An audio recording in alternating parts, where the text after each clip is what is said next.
bonjour à tous. Donc on va vous présenter donc un vrai paradoxe au niveau de ces deux retours d'expérience. Donc il y a un binôme entre start-up et grands groupes. Ce que j'ai noté des points de ce matin qui vont vous être illustrés dans les deux présentations. Ce matin, on a parlé énormément à travers les start-up et les grands groupes d'écoute, écoute client. Globalement, c'est ce qu'attendent les start-up et c'est ce qu'attendent les clients à travers les utilisations de ces start-up. Énormément de participatif, de réactivité et de temps réel, parce qu'effectivement aujourd'hui, comme vous allez le voir, on est autour du temps réel et de la compréhension et de la fourniture d'informations autour du temps réel et de la notion de compétence. Alors vous allez voir, ce qui est compétence ici, c'est assez paradoxal.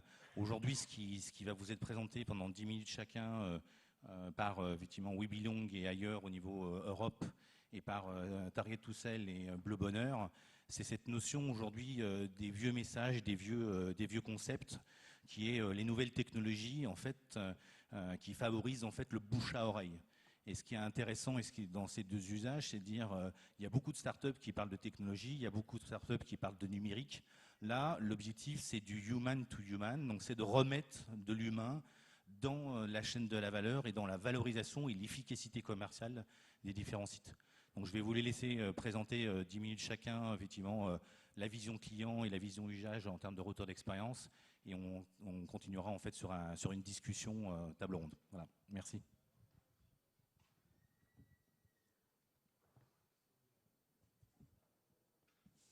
Alors, bonjour à tous, je suis Arnaud Guillot, je suis directeur marketing et communication chez Haier Europe. Alors Haier, qu'est-ce que c'est? Donc la prononciation c'est Haier. On va le dire une fois et puis après je vais le prononcer à la française, ça sera très bien. Donc Haier, c'est d'abord des produits, essentiellement des produits d'électroménager et d'électronique grand public au sens large. Haier, c'est la marque leader dans le monde de l'électroménager, c'est 9,7% de part de marché sur le plan mondial en volume et c'est 29,5 milliards de chiffre d'affaires en dollars. Alors le socle de la marque, c'est croître à l'international et depuis peu, on s'est implanté en Europe et on est présent dans 13 pays en Europe et on a de fortes ambitions puisqu'on souhaite être dans le top 5 dans les 5 ans à venir. La base de Haier, c'est vraiment la qualité. On investit à ce titre 4% du chiffre d'affaires dont j'ai parlé précédemment en R&D. Et la résultante de cet investissement-là, c'est la note de satisfaction moyenne, donc sur les évaluations produits, des avis certifiés. On est à 4,5 sur 5 au niveau européen. Donc c'est vraiment une très très bonne performance en termes de qualité. Mais ça amène tout de suite un paradoxe. Quand moi je vous dis Haier, vous vous dites je connais pas ou je connais peu. Quand vous creusez un petit peu, vous vous rendez compte que c'est une marque chinoise. Et là, on a un problème clé, c'est la perception des consommateurs des marques chinoises. On imagine qu'il y a un défaut de qualité et c'est vraiment là le paradoxe entre des très très bons retours clients et d'un autre côté une perception pas très bonne de la qualité des marques chinoises. Donc qu'est-ce qu'on a fait? On s'est dit finalement, pour convaincre nos prospects de la qualité de nos produits et services, c'est tout simple, on reprend nos clients qui sont satisfaits et on en fait la première source d'information de nos prospects sur Internet, mais aussi en magasin. Bon, ceci étant posé, ça ne nous donne pas encore les réponses. Pour ça, on s'est associé, on s'est rapproché de WeBelong, qui est un éditeur de solutions de social commerce, et on a repris le process d'achat d'un client lambda. Et évidemment, le canal digital est le canal le plus important puisque 60% des achats effectués en électroménager sont préparés sur Internet. Ce volume-là est quand même très très important. Donc l'innovation que nous a amené WeBelong, elle est toute simple. C'est d'inviter les prospects à interroger les utilisateurs, les propriétaires de nos produits. Donc très bien, on pose ça. Nous, on a une première réaction, c'est ok, mais parler de machine à laver, je ne suis pas sûr que tout le monde ait envie de passer son temps à discuter de machine à laver, de sèche-linge, de frigo. On avait quand même un doute sur le taux de retour qu'on pouvait espérer. Ce qu'on a fait ensemble, c'est tester en réel, donc via un bouton qui est celui-ci, donc dialoguer avec les utilisateurs de ce produit. Et j'insiste bien sur le dialogue, ce n'est pas de l'avis client à consulter, s'agit bien d'un dialogue entre un intentionniste et un propriétaire de nos produits. Ce bouton-là, on l'a ajouté sur l'ensemble de nos fiches produits. Et quand on clique, on ouvre une pop-in toute simple où on retrouve le résultat de toutes les questions posées par des intentionnistes et toutes les réponses fournies par des clients actuels.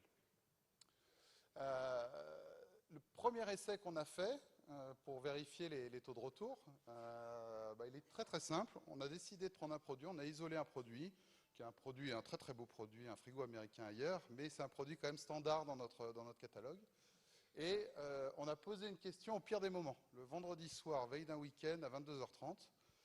Et on s'est dit, combien de retours, quel va être le taux de retour qu'on a? Alors, combien on avait de clients? Nous, on en avait 72 en base.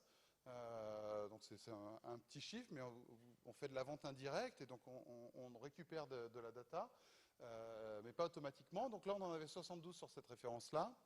Et première surprise, 4 réponses dans l'heure. On ne s'attendait pas à ça. On a été très satisfait de ce premier tour. Et au total, le lendemain, le samedi matin à 10h, on avait 9 réponses. Alors, si on passe en taux de transfo, on est supérieur à 10%. C'est bien au-delà de ce qu'on a l'habitude de constater, et je dirais même que ce qu'on a l'habitude de constater sur l'ensemble du secteur. Donc, si vous voulez, ça a validé la démarche. Et pour nous, le résultat de ça et la conclusion de ce test, c'est que finalement, nos clients deviennent réellement nos premiers vendeurs. Voilà, ces 4 personnes qui ont répondu à ce prospect, c'est comme s'il était en magasin et que 4 propriétaires du même produit allaient répondre aux questions qu'il avait posées. Alors, où ça se fait? C'est une fonctionnalité, un espace de dialogue qui est surtout consulté en mobilité, parce qu'on a plus de 50% de la consultation qui se fait via tablette et smartphone. C'est très au-dessus de ce qu'on peut constater en termes de trafic sur notre site. On est autour de 35% de trafic lié au smartphone et à la tablette. Alors du coup, en conséquence de ça, on s'est dit, c'est quand même un super outil si c'est utilisé en mobilité.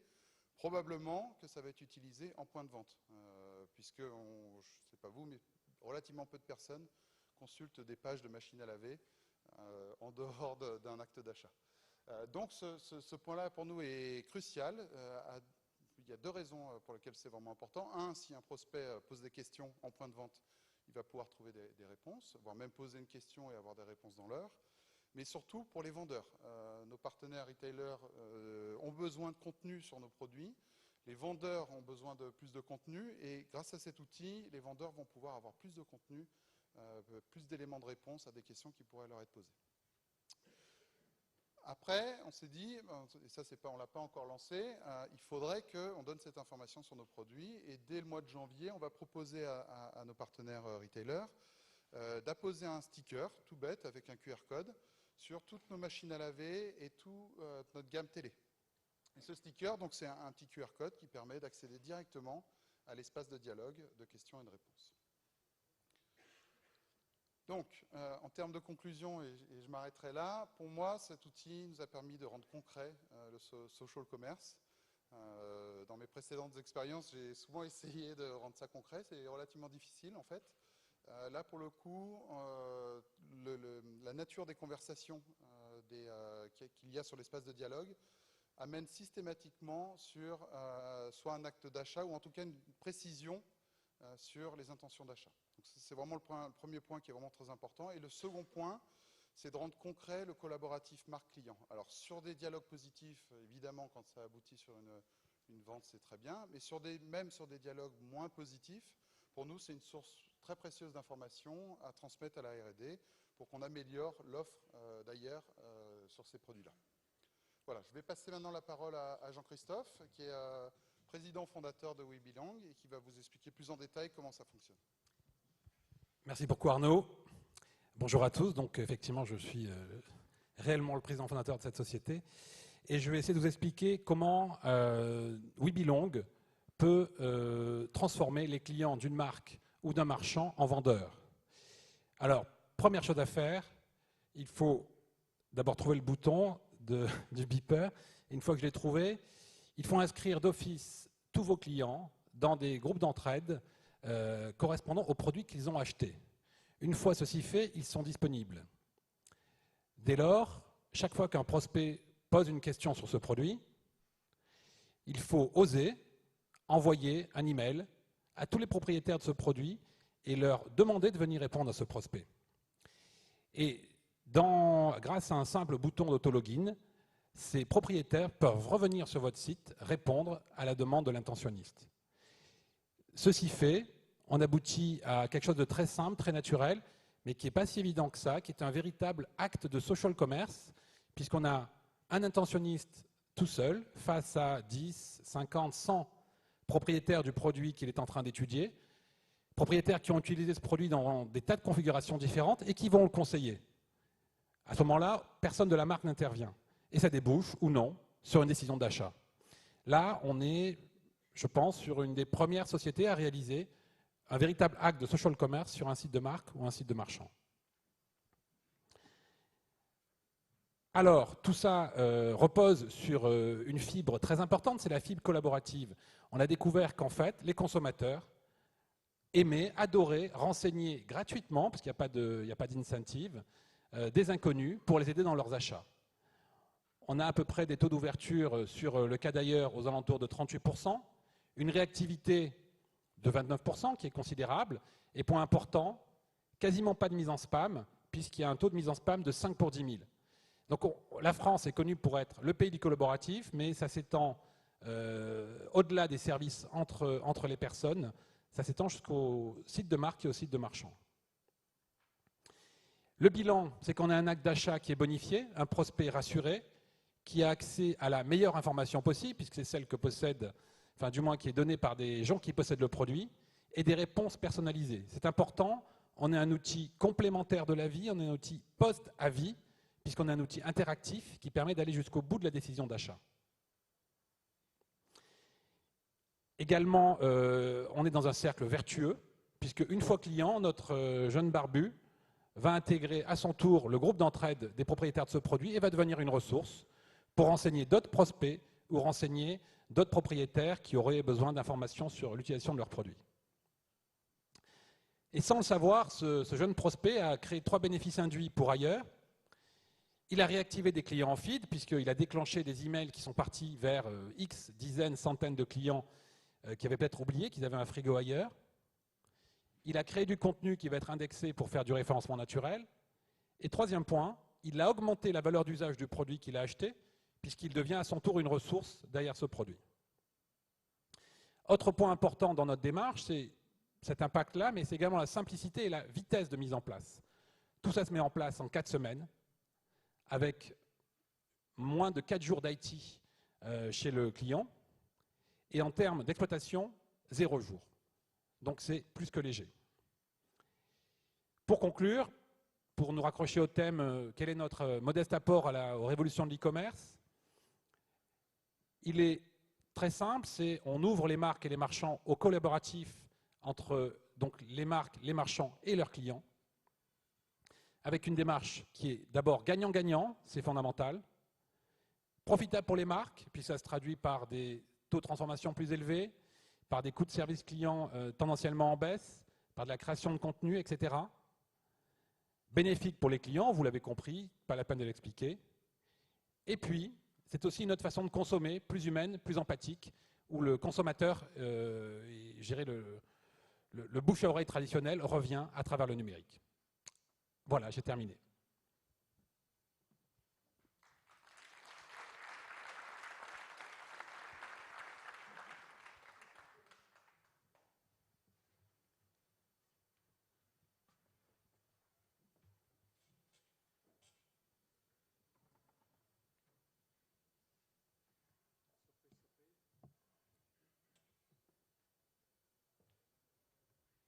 Vous donnez la main à...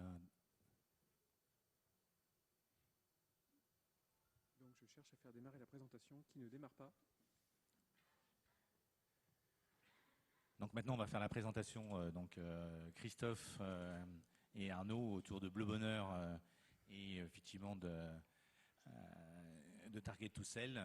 Et l'objectif, effectivement, donc on va revenir sur cette notion d'humain qui conseille les humains dans une logique cette fois-ci qui va vous être présentée de recommandations personnalisées. Donc là, l'objectif qui va vous être présenté, et on reviendra, donc c'est ce que je vous ai dit tout à l'heure, c'est la notion d'écoute, c'est la notion de réactivité et surtout ce que va vous présenter François vis-à-vis des travaux qui sont faits et du retour d'expérience qu'il y a eu sur Bleu Bonheur. C'est toute la partie temps réel en fait des informations qui sont nécessaires quand on est dans cette logique de recommandation personnalisée. Ouais. Ouais. Donc en attendant que la présentation démarre, ce que je propose, c'est qu'on se présente. Peut-être Arnaud, tu peux te présenter. Oui, donc ça marche. Donc je m'appelle Arnaud Leduc, je suis directeur au commerce et directeur de la communication de la marque Bleu Bonheur. Donc Bleu Bonheur, c'est une ex-filiale 3 Suisse. Donc on est indépendant depuis maintenant 3 ans. J'ai noté quelques chiffres. Donc c'est une marque qui a été créée en 1976. On est spécialiste de la vente à distance, mais dans le secteur senior. Donc notre clientèle est vraiment assez âgée. On a une moyenne d'âge entre 65 et 70 ans. Le web chez nous représente à peu près 13% du chiffre d'affaires. Donc nous, on est encore sur la VAD classique, entre guillemets. On édite un gros catalogue par saison, un catalogue papier, et donc la cliente utilise le canal Internet pour passer la commande. Il y a la partie web shopping, il y a le call center. On a un très bon taux de conversion sur le site, on est à 6% de taux de conversion. Et grosso modo, on est à peu près à 2000 visites par mois. Très bien, merci. Donc moi, je suis donc François Zizerman, je suis l'un des 2 fondateurs de Target to Sell et j'en suis le président. Et donc, avant de parler de Bleu Bonheur, je voulais un peu planter le décor. On travaille, moi je travaille dans le e-commerce depuis 10 ans, je suis un ancien du e-commerce, et on peut avoir l'impression, quand on est dans un secteur qu'on connaît bien, qu'on est sur un secteur mature, un secteur qui est voilà, une industrie mature. Je pense que ce n'est pas du tout le cas. Voilà, le e-commerce existe depuis 15 ans et ça a été ces 15 dernières années, pour un peu caricaturer, un peu comme une ruée vers l'or, c'est-à-dire des nouveaux espaces à conquérir. Il y a beaucoup d'espace et donc on y va à fond. Et la bonne nouvelle, c'est qu'il y a de l'or. Donc il y a la plupart des enseignes, des marques, font du business en ligne. La mauvaise nouvelle, ou la réalité en tout cas, c'est que tout le monde y est allé avec différents moyens, les pure players, les marques, les enseignes, etc. Et au bout du compte, aujourd'hui, on est dans une situation assez crowded. Et la conséquence directe, c'est qu'il y a de la concurrence et de la tension sur les prix. Et puis aussi des coûts d'acquisition, ça entraîne des coûts d'acquisition qui finalement sont difficiles à maîtriser. Donc la vraie question aujourd'hui, c'est comment rendre son site rentable. Dans notre secteur, il y a un acteur qui est un peu hors catégorie. Hors catégorie parce que c'est un des inventeurs du e-commerce. C'est une boîte qui est un cran au-dessus ou même 10 crans au-dessus en termes de volume de tous les acteurs qui existent au monde. C'est un acteur qui investit plusieurs milliards de dollars en R&D par an. Et donc je ne dis pas qu'il faut copier Amazon, mais en tout cas on se doit dans ce secteur au moins de regarder ce qu'ils font. Et c'est un acteur qui a investi à fond sur un sujet particulier, la personnalisation, c'est-à-dire adapter le site à chaque visiteur.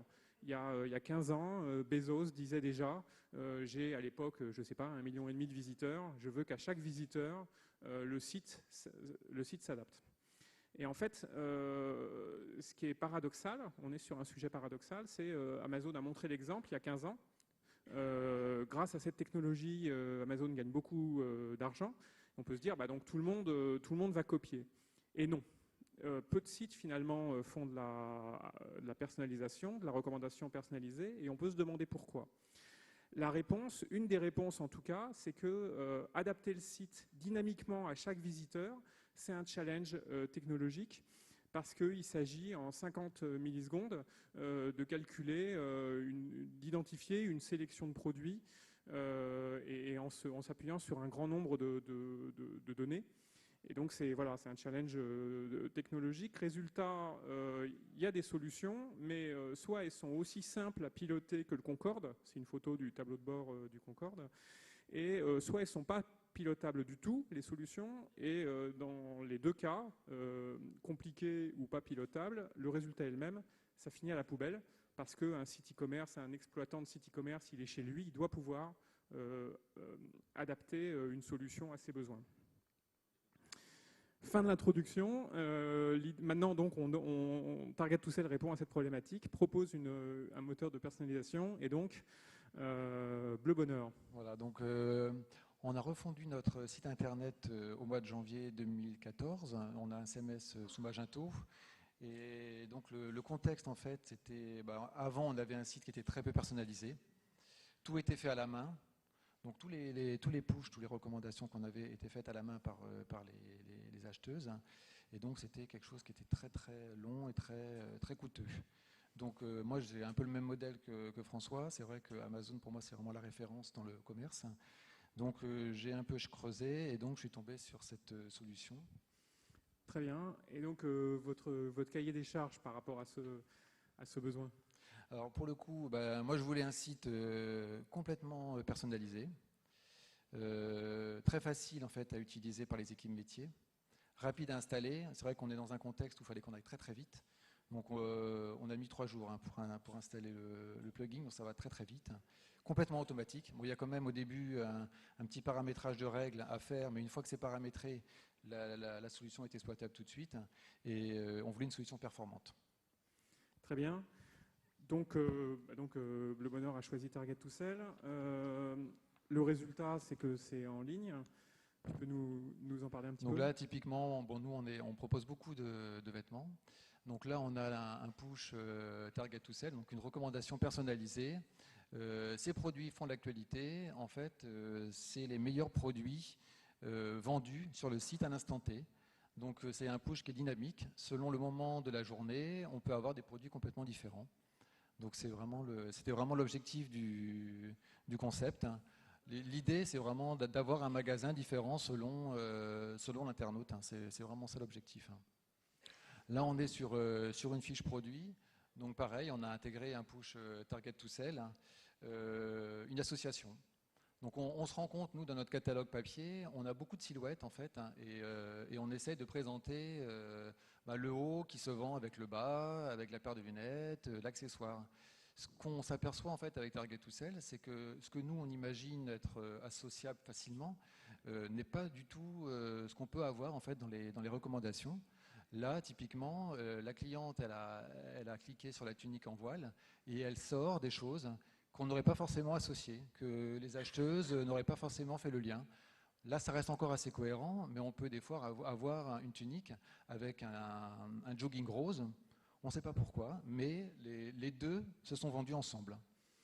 Et ça, c'est l'algorithme en fait, de Target to Sell qui l'a défini.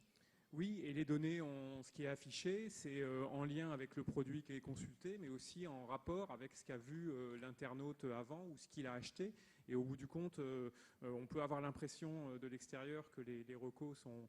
On ne voit pas la cohérence, mais le client, en général, la voit.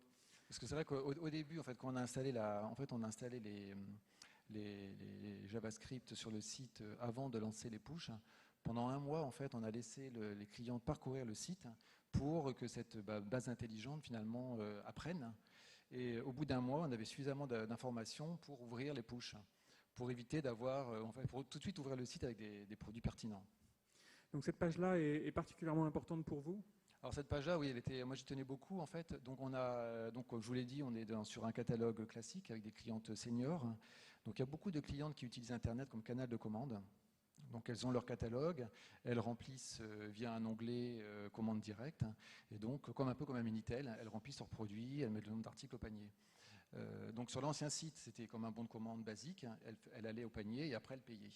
Là, l'avantage de cet écran et de cette recommandation personnalisée, c'est que la cliente, elle met dans son panier la tunique en voile, et au lieu d'arriver directement sur le panier, en fait, on lui pousse un push malin, en fait, qui va l'inciter à... Bon, déjà, on lui propose des produits, donc avec un peu de chance, elle va mettre d'autres articles dans son panier, et ça lui permet aussi de rentrer dans la partie web shopping. Donc la partie web shopping, c'est vraiment la partie avec les fiches produits, et ça l'habitue finalement à passer du média papier traditionnel au média digital.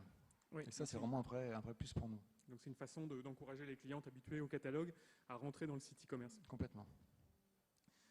Donc quelques données liées à l'installation de la solution. Donc comme tu l'as dit, c'est une solution qui a été installée assez vite.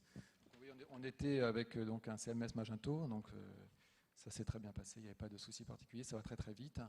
Solution SaaS, donc parfait. Pas gourmand du tout. Donc le gain de temps pour les équipes, bon là c'est réel, hein. On a paramétré les règles qu'on a vues précédemment.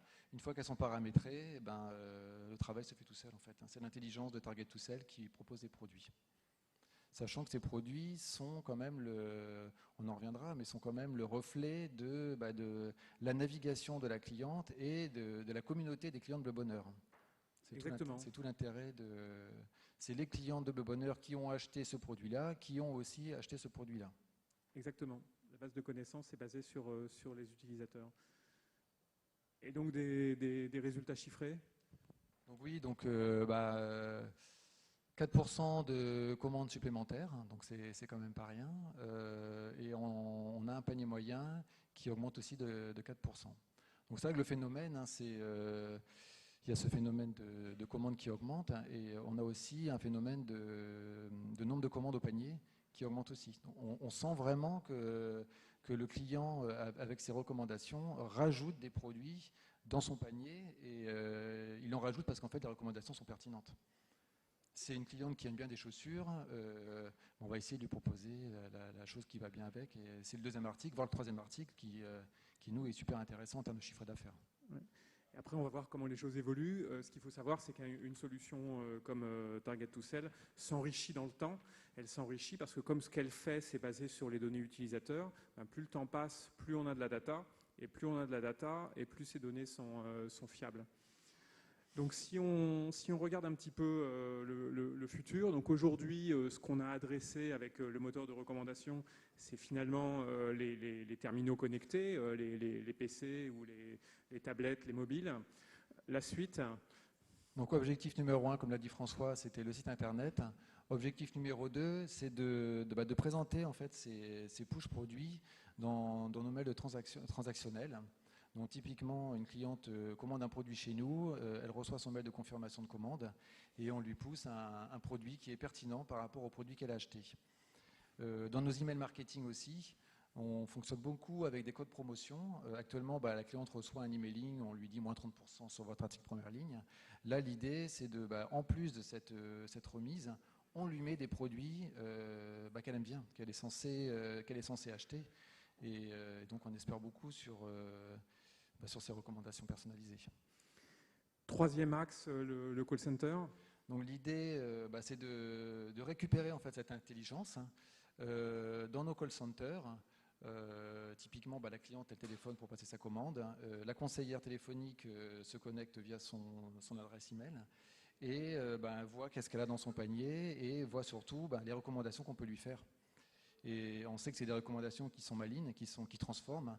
Donc on a tout intérêt à utiliser la connaissance de Target to Sell. Très bien. Et dernier canal sur lequel on réfléchit, le catalogue. Oui, alors on est quand même, on édite comme un gros catalogue. Par contre, dans ce gros catalogue, donc l'idée qu'on a avec François, c'est de personnaliser un flyer avec un produit qui sera en fait le produit dont la cliente a en rêve, parce qu'en fait on l'aura récupéré via les recos, et au lieu d'aller mettre une paire de chaussures lambda, on lui mettra la paire de chaussures qu'elle a consultée ou au moins qu'elle a vue ou qu'une internaute a vue. Et l'idée, c'est vraiment de faire du catalogue personnalisé avec, là on n'en est pas encore, mais c'est vraiment une idée prospective, quoi. Et tout ça, on va pouvoir le faire grâce à une stratégie basée sur les API. Nous, on n'est que sur la recommandation personnalisée, et l'idée, c'est via des API de pouvoir se brancher sur l'ensemble des composants du système d'information.